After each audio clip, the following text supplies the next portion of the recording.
for today's video.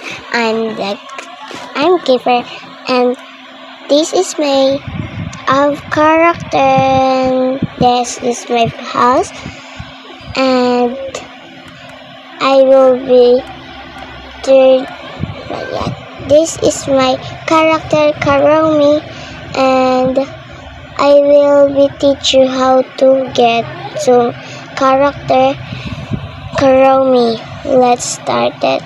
I will be ilalagay ko na lang dyan sa comment section kung gusto nyo neto ng Karomi.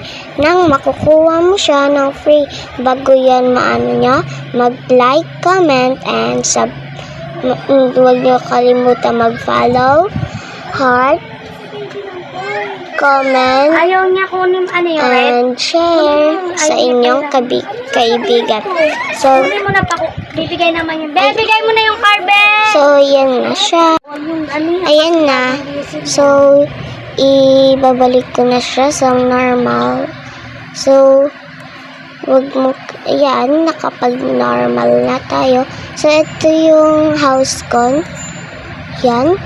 So, ayan yung TV and study for, ayan yung strawberry, and then ayan yung pagkain at ipuan. Nakakaupo din pala. And then ayan yung ilaw. Ito dito tayo makakatulog. Ang secret room. Ito yung TV ulit at pagkain. Ayan yung drawer. Ayan. Tsaka dyan tayo magluluto. And then nandyan din lahat yung mga pagkain. And then ayan dyan din yung pagkain. Ano naman ugali ng lalaki na yun? So ayan, upuan. So dyan din tayo. Ayan yung tulugan. So ito tayo, ayan yung window. So ayan.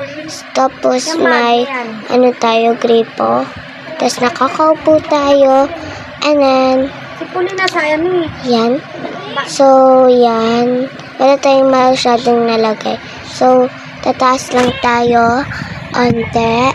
And then lalakad. So kung gusto nyo po ng more videos, ayan. So, sa video ko na lang mag-up ko ng one more sand. Yan. So, yan o. Di po ako naka-mode. Di ako. Sa kanya? Nag-download lang ako ng Minecraft, and then ayan, may tindownload din ako. Sa comment section ko na lang ilalagay. So yan, sa comment section. And then wait. So ayan yung ilaw. Pagbukas mo small house, kung ano na iniintay mo, like, comment, and follow, and share your friends. Bye bye.